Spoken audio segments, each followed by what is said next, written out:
시간 우리에게 주신 하나님의 말씀은 잠언 6장 16절에서 19절까지의 말씀 한 절씩 함께 교독하겠습니다.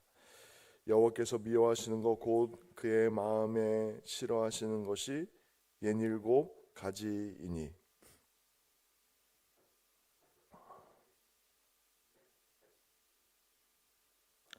악한 계교를 꾀하는 마음과 빨리 악으로 달려가는 발과 거짓을 말하는 망령된 증인과 및 형제 사이를 이간하는 자이니라. 아멘. 우리가 고난주간 새벽 기도회를 통해서 하나님의 은혜를 구하며 기도의 자리로 나아가고 있습니다. 우리가 하나님의 은혜를 구한다라고 이야기할 때 우리가 먼저 떠올리는 것은 복입니다. 복. 우리가 이 땅을 살아가면서, 광야 같은 이 땅을 살아가면서 왜 우리의 마음에 걱정과 근심이 없겠습니까? 기도의 자리에 나왔지만 지금 우리의 마음을 짓누르는 삶의 여러 가지 무거운 짐과 여러 가지 문제들이 왜 없겠습니까? 우리가 기도한다라고 이야기할 때 그 삶의 모든 무거운 짐, 걱정과 근심을 주의 십자가 앞에 내려놓는 시간이 맞습니다. 그런데 이 젊은 목사가 이 강단에서 말씀을 증거하는데 여러 가지 죄악들의 문제들을 계속 열거하면서 우리가 회개해야 될 것들을 이야기하고 있습니다. 그런데 여러분들 오해하지 마십시오. 우리가 하나님의 풍성한 은혜를 받는다라고 이야기할 때 가장 큰 걸림돌은 무엇이라고 생각하십니까? 우리의 삶의 걱정과 근심, 우리가 생각하는 여러 가지 삶의 무거운 짐들이 하나님께 나아가는데 장애물이 되는 것이 아닙니다. 거룩하신 하나님께 나아가는데 가장 근본적이고 결정적인 장애물은 우리 안에 여전히 남아있는 하나님이 기뻐하시지 않는, 하나님이 미워하시는 여러 가지 죄악들이 남아있을 때 주님과의 깊은 교제와 사귐에 가장 큰 걸림돌이 되는 것입니다. 인간적인 시각에서 볼 때는 우리의 삶의 걱정과 근심의 삶의 무게가 주님 앞에 엎드리는데 삶의 우리의 발목을 잡는 문제들이라고 생각하지만 하나님의 입장에서 본다면 그 모든 걱정과 근심 문제들은 아무 문제가 되지 않습니다. 아무 문제가 되지 않아요. 다만 우리 안에 아주 고집스럽게 습관처럼 남아있는 죄악들이 하나님의 복과 은혜가 흘러가는데 가장 결정적인 장애물이 된다라는 거죠. 언뜻 생각해 보면 우리가 예전에 기도원에서 그토록 많이 부르짖어 기도할 때에 가장 중요한 기도 제목 중에 하나가 회개였습니다. 회개. 거룩하신 하나님께 매어 달리고 주의 거룩한 임재를 간절히 사모하고 기도하다 보면 그 밝고 빛난 주의 영광의 빛 아래 우리의 죄악들이 그동안 잊고 살아왔던 그 모든 죄악의 문제들이 낱낱이 다 드러나면서 먼저 우리의 삶의 문제들과 걱정과 근심들을 주님 앞에 고하고 해결받기 위해서 나갔다가 도리어 한참을 회개하고 한참을 주님 앞에 우리 앞에 있는 주님 앞에 그 밝은 빛 앞에 드러난 우리의 삶의 정직한 그 모든 문제들을 다 내려놓고 나니 어느덧 문제는 온데간데 없고 다 해결된 것들을 우리는 경험하곤 했습니다. 우리가 경험했기 때문에 그것이 진리이기 전에 하나님의 말씀이 우리에게 도전하는 생명의 은혜를 받는 그 길입니다. 길. 우리가 특별히 고난주간을 맞아서 잠언 6장에 기록되어 있는 하나님이 기뻐하시지 않는 죄악 7가지의 문제들을 월요일부터 계속 살펴보고 있습니다. 이것이 결코 우리의 삶을 다시 또 짓누르고 정죄하고 자책하기 위한 것이 아니라 거룩하시고 아름다우시고 선하신 하나님과의 더 깊은 사귐과 그 복의 근원 되신 하나님이 우리의 삶 가운데 우리의 가정 가운데, 우리 교회 가운데 부어주시고자 하는 그 놀라운 은혜를 다시 한번 충만히 경험할 수 있는 새로운 산기림을 다시 한번 붙들 수 있는 은혜가 있기를 예수님의 이름으로 축원드립니다.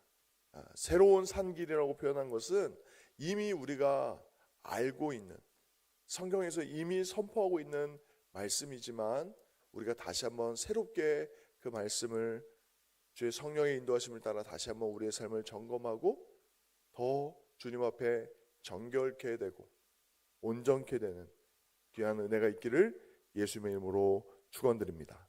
우리는 월요일부터 여러 가지 측면에서 다각도로 살펴보았습니다. 하나님이 미워하시는 것, 교만한 눈과 거짓된 혀와 무죄한 자의 피를 흘리는 손과 악한 괴교를 꾀하는 마음과 빨리 악으로 달려가는 발과, 어제까지 살펴봤던 이 모든 내용들은 어떤 의미에서 한 개인이 갖고 있는 죄악의 문제를 다루고 있습니다. 그런데 오늘 함께 나눌, 오늘 이 오전과 이 새벽에, 오늘 저녁에 함께 나눌 말씀은 공동체 가운데 있는 죄악의 문제를 다루고 있습니다.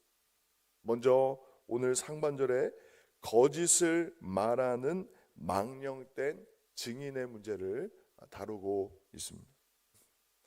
여기서 거짓을 말한다라고 이야기할 때 앞선 17절의 거짓된 혀와 조금 구별되는 것은, 이 거짓을 말하는 망령된 증인은 공적인 장소에서, 특별히 공정한 진리를 따라 재판이 이루어져야 될 그 재판정에서 거짓을 증언하는 것을 엄히 금하고 있는 것입니다.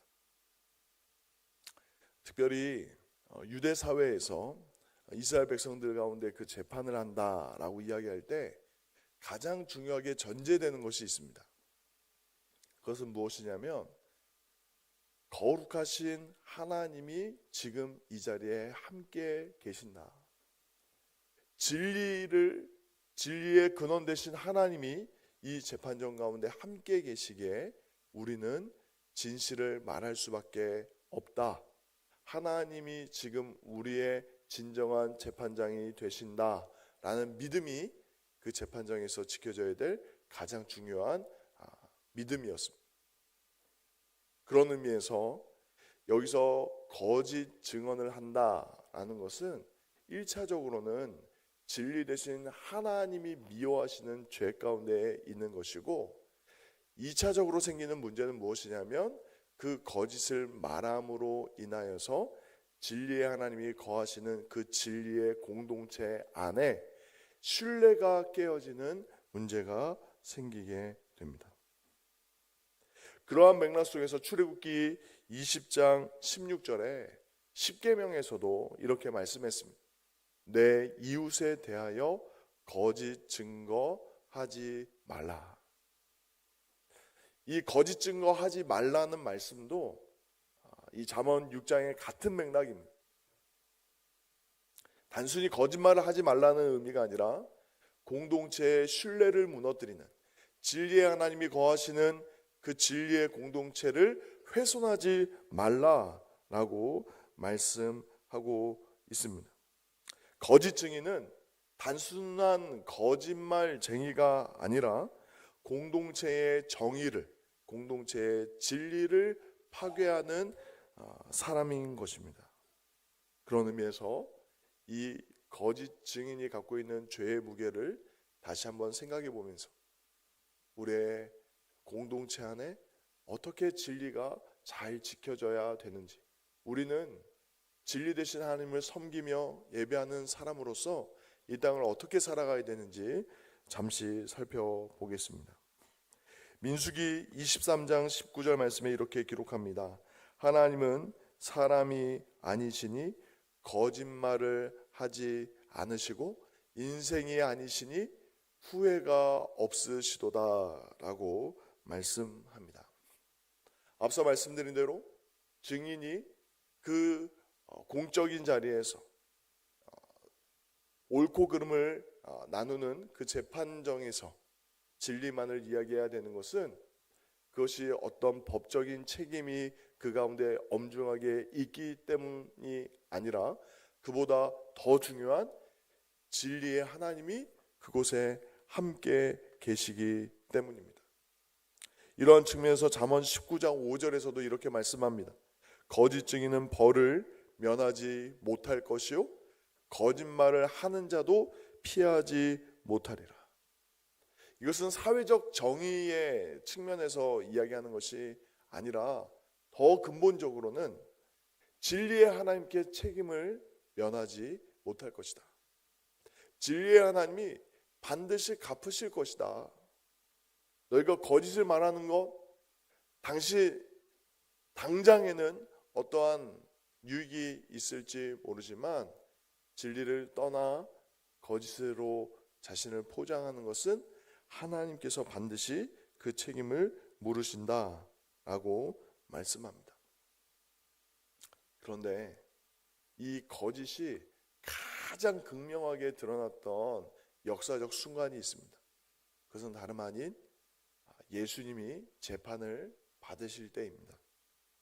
마태복음 26장 59절에 보면 대제사장들과 온 공회가 예수를 죽이려고 그를 칠 거짓 증거를 찾았다라고 이야기합니다. 예수님이 재판을 받으셨던 그 재판은 이미 결론이 내려진 재판이었습니다. 예수님을 죽이고자 그들이 모의했고 거짓 증인들을 모았고 거짓 증거들을 짜 맞추려 했습니다. 근데 도무지 맞지 않죠. 거짓말을 맞추다 보니까 또 다른 거짓말이 생기고 계속적으로 거짓말을 더하고 더해도 예수님을 죽일 근거를 찾지 못했습니다. 가장 불의한 재판, 거짓 증거와 거짓 증인들로 넘쳐나는 그 한가운데서 길과 진리요 생명 되신 예수님은 침묵하셨습니다. 마태복음 26장 63절을 보면 예수께서 침묵하시거늘 라고 말씀합니다. 이것은 이사야 53장 7절의 말씀을 성취하신 것입니다. 그가 곤욕을 당하여 괴로울 때에도 그의 입을 열지 아니하였으며 마치 도수장으로 끌려가는 어린 양과 털 깎는 자 앞에서 잠잠한 양같이 그의 입을 열지 아니하였도다 라고 말씀합니다. 예수님이 그 불의하고 진리가 왜곡되고 있는 그 현장에서 침묵하셔야 됐던 이유는 다른 그 어떤 것이 아니라 그 침묵을 통하여서 온 인류를 구원하시기 위한 십자가의 길을 묵묵히 걸어가셨던 것입니다. 이를 통하여서 예수님은 말이 아닌 삶으로 진리를 드러내셨습니다. 우리는 억울할 때, 우리는 답답할 때, 우리는 공경에 처했을 때 똑같이 문제를 해결하기 쉽습니다. 더 정확한 변론으로 시시비비를 가르고 우리의 정당함을 입증하려고 더 수많은 말을 많이 할 때가 많아요. 그런데 예수님이 보여주셨던 십자가의 길 가운데 진리를 지키는 사람의 모습은 말이 아닌 행동으로, 삶으로, 인격으로, 생명으로 진리를 더 명확하게 드러내는 것을 보게 됩니다. 조금 오해가 없으셔야겠지만 예전 어른들이 교회가 어려움에 처하면 입을 꾹 다물고 기도하라 라는 표현이 있습니다. 어떠한 교회 안에 불의한 일이 생기거든, 죄의 문제가 생기거든 그것을 입에서 입으로 옮기기 전에 더 먼저 기도해라 라는 이 표현이 있는데, 이것이 그냥 은혜롭게 하자, 교회 안에 좀 허물이 있고 죄가 있더라도 우리 덮고 가자 라는 그런 의미가 아닙니다. 그런 의미가 아니에요. 더 정확하게 그 의미를 곰곰이 생각해 보면 예수님이 침묵하셨던 것과 같습니다. 공동체 가운데 무너진 신뢰와 그 죄악의 문제를 해결하기 위한 첫 걸음은 저를 한번 따라해 보시겠습니까? 진리의 하나님이 여기에 우리와 함께 계십니다. 이것을 고백하는 거예요. 죄악을 침묵하자는 게 아니에요. 우리 공동체 안에 있을 수 있는 여러 가지 죄의 문제들, 허물의 문제들을 우리가 묵인하고 방관하자는 것이 아니죠. 우리가 먼저는 말을 옮기고 내 판단과 생각을 쏟아놓기 전에 우리가 먼저 확신해야 될 분명한 믿음은 진리의 공동체는 진리의 하나님이 함께 계신다는 사실을 기억하는 겁니다. 하나님의 거룩한 임재 앞에서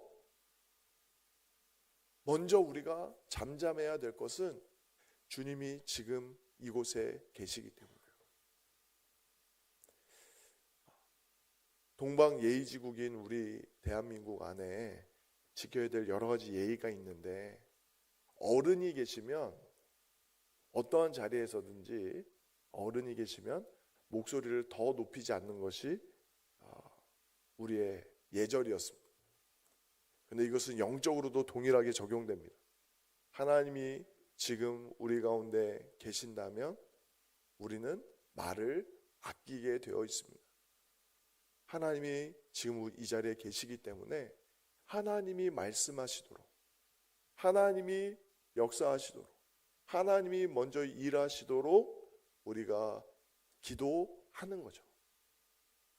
그리고 두 번째로 입을 다물고 기도를 해라 라는 것은 우리 먼저가 우리 자신을 돌아보고 우리 스스로도 죄에 오염되고 또 죄에 넘어질 수 있음을 기억하며 진리는 우리 각자의 삶으로, 행동으로 증명하자라는 의미가 담겨져 있는 것입니다.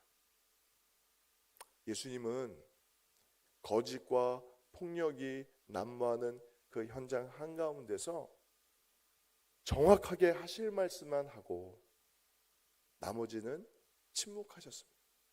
근데 이 침묵이 죽기로 작정하셨기 때문이기도 하지만 동시에 이 거짓과 온갖 이기적인 마음이 충돌하는 이 세상 한가운데서 우리가 빛과 소금으로 정말 진리 되신 하나님께 속한 진리의 사람들로, 빛의 사람들로 어떻게 살아가야 될지를 명확하게 보여주신 것입니다. 우리가 이 어두운 세상에서 살아갈 때에 수많은 말들로 우리 자신을 포장하거나 드러내는 인생이 아니라 묵묵히 그 각자의 십자가의 길을 걸어가면서 삶으로 증명할 수 있는 믿음의 사람들, 진리의 사람들이 되게 해달라고 기도해야 될 줄 믿습니다. 말씀을 정리하겠습니다.